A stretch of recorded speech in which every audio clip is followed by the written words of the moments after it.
Hello, and welcome back to another episode on the podcast. This week, we are doing another bonus episode. I guess they're not really bonus anymore, they're kind of integrated into the podcast. But we're going to talk about the transits for Monday, August 3rd until Sunday, August 9th. And we kind of talked about it last week. July might be over, but that doesn't mean that the intensity of the transits is any less because we are entering into the eclipse portal now. And that in itself is bringing its own intensity.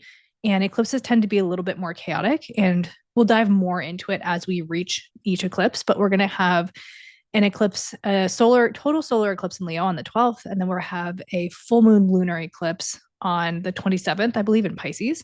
And so, especially with the South Node eclipse, which is the one in Leo that we're having on the 12th, this is really about letting go of old identities, of old narratives, of the things that don't serve us. So, our South Node is sort of themes that we've repeated over and over and over again in the past.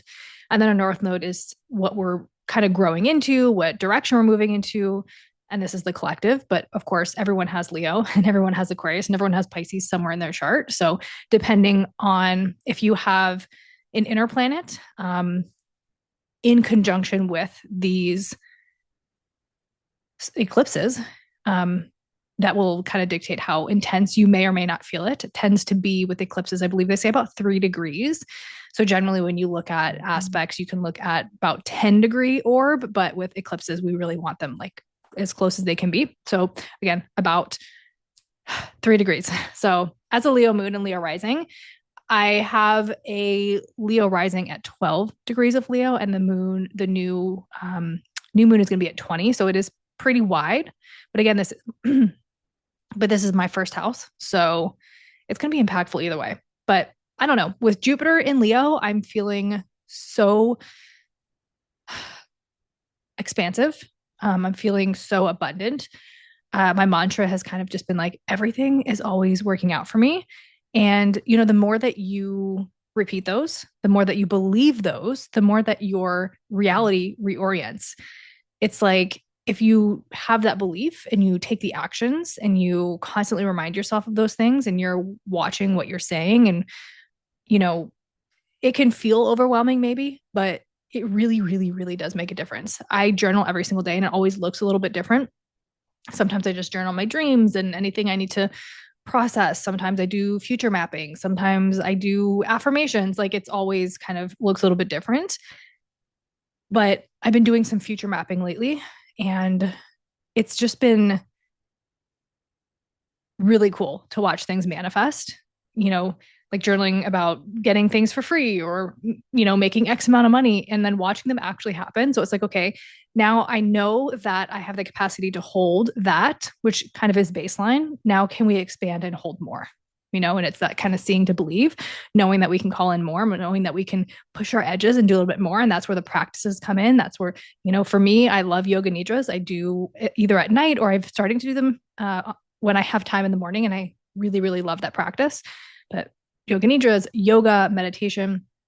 And I've really been diving into more yoga as a spiritual path versus the physical. So asanas are the physical practice of yoga, which is what we see, but there are 8 limbs of yoga, right? And so I've just been kind of diving more into that as a spiritual practice. And I don't know, it's just, I feel like it's really shifting a lot in my perspective in the way that I approach things and the way that I do things, because it really has sort of like human design, right? Human design is sort of like a blueprint for your deconditioning process, and then yoga philosophy, right? The Yoga Sutras, Bhagavad Gita, all these things like hold a sort of blueprint. They tell you in more detail how to like achieve these things. And so, yeah, it's just, again, been a really cool practice. And we are having on Tuesday inside Third Space, Money by Design. So we're going to talk about money. We're going to talk about human design. We're going to talk about astrology. And it's going to be really cool. I'm really excited. I'm kind of prepping for that now. And we then have our coffee chat, which is Wednesday. And then we just have multiple calls scheduled already for August. So if you're not inside Third Space, click the link below, learn about it. If you want to talk about it, see if it's a fit for you, reach out to me on Instagram. but it's a really beautiful space and I'm absolutely loving it. So, okay, let's dive into the astrology for the week. So, we start off on Monday with Chiron stationing retrograde in Taurus. Now, Chiron is our wounded healer. Chiron is the place in our chart that we can't necessarily heal. We just have to heal our relationship to it. So I personally have Chiron in my 11th house in Gemini. So I feel a lot of wounding around groups, around friends, around community, around like being in those spaces and places. I kind of often feel like I'm on the outside, or I don't really want to insert myself, or I don't know how to like insert myself, or I feel rejected a lot. There's a lot of wounding around that. So for me, I notice like I tend to spend a lot of my time creating communities for people, wanting to really connect with people. And my number one Clifton strength is connectedness. And so it just like makes sense. I'm really craving this deep connection because it's an area that I feel a lot of wounding around. So that's Chiron. Now in Taurus, Chiron and Taurus is wounding around food, around resources, around finances, around relationships, around what we value. Like these are kind of all held up in there. And Chiron is only at 0 degrees and 52 minutes of Taurus. So whatever you have experienced, whatever's coming up around that area of your life, wherever Taurus is in your chart, it is going to be retrograding back into Aries. So I think it goes back to like 26 degrees of Aries, and then it'll station direct in February, I believe. Don't 100% quote me on that, but I believe it's in February. Then it'll go direct, and then it'll come back into Taurus. So we're just kind of getting a taste of what Chiron in Taurus is going to be. So again, just note if anything has come up for you in that area of your life, whatever holds Taurus, around those themes. And then on Tuesday, the moon moves into Taurus. So literally, it's funny. When you like start hearing something from like one place and then everybody's talking about it, for me, it's a little bit like hugging a tree. Like so many people have been talking about like the actual benefits of just going out and hugging a tree. So with this moon in Taurus, the moon loves to be in Taurus. Taurus is like Mama Gaia, right? This is nature. This is our senses. This is food. This is all the material things. And so literally I'm like, go hug a tree on Tuesday when the moon is in Taurus, like find out where in your chart Taurus is and really just kind of like do that work. Maybe it's, cooking something, just getting outside, going for a walk. The healing properties of nature are amazing. Literally, I was listening to a podcast with Zach Bush, and I think he was literally saying, if you go outside in nature, if you go camping in nature and you are not like indoors at all, you don't have your phone, like nothing, like your body literally will reset itself. Like it's so healing for you to be in nature in that way. And that's something that we're so disconnected from. So when the moon is in Taurus, go treat yourself, heal yourself, be one with nature, like immerse yourself in that.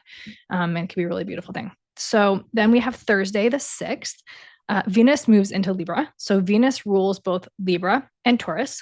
Venus in Taurus is more sort of raw, sensual, dark feminine was the word that was coming to me, kind of energy, versus Venus in Libra is a little bit more refined. It's more sociable. It's more about art and aesthetic and beauty. Venus, either way, is values and pleasure. Full stop. Venus is values and pleasure. So how are we gaining that? Again, in Taurus, it's going to be a little bit more raw, a little bit more sensual, a little bit more about our food and getting dirty and kind of like sexuality, right? Which Venus holds an element of sexuality along with Mars as well. And then Venus, again, in Libra, is just a little bit more refined. She's just a little bit more put together. Everything needs to look beautiful and aesthetically pleasing. And that's very like Venus in Libra. So Venus is in Libra. She is going to enter her shadow phase at sometime this month. I can't remember. I just did the August transit update too, and I don't remember right now. August 31st. So literally the last day of August, she's going to enter her shadow phase.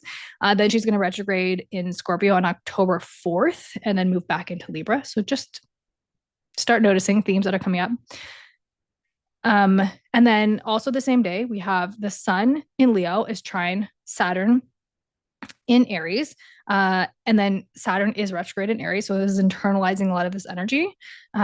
We might feel like all systems go with the sun in Leo, with Jupiter in Leo, with Mercury, which is at the end of the week. Mercury is going to be in Leo, the South Node's in Leo, but Saturn is like, okay, right? Saturn is time. It's the 3D. It's the material. It's restriction. It's karma. It wants slowness. So it wants to like kind of spread it out. And so just notice what comes up with that. And then Mercury leaves its complete shadow phase on the 6th as well.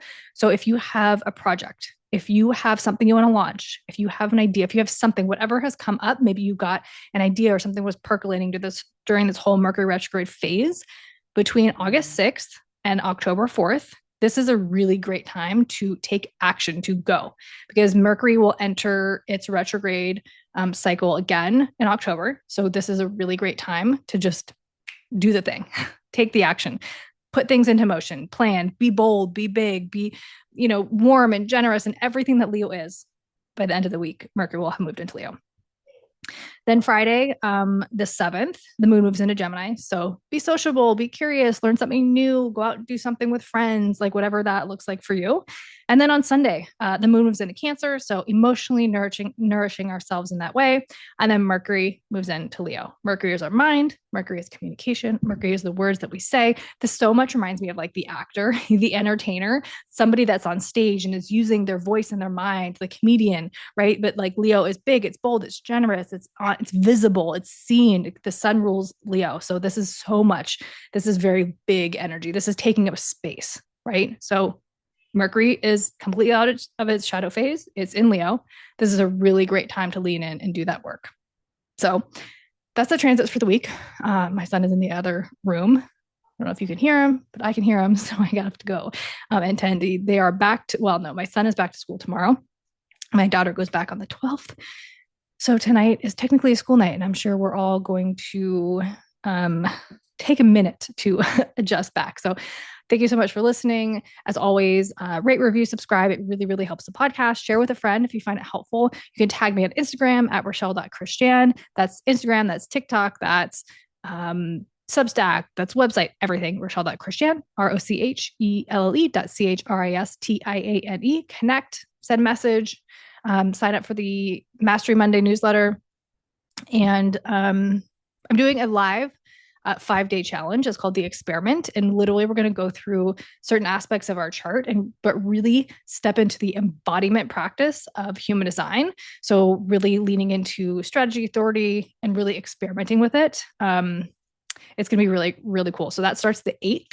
So you can sign up for that. I'm going to leave that link below as well. Again, live 5-day challenge called The Experiment. Join us. It's going to be so much fun. And I will talk to you soon.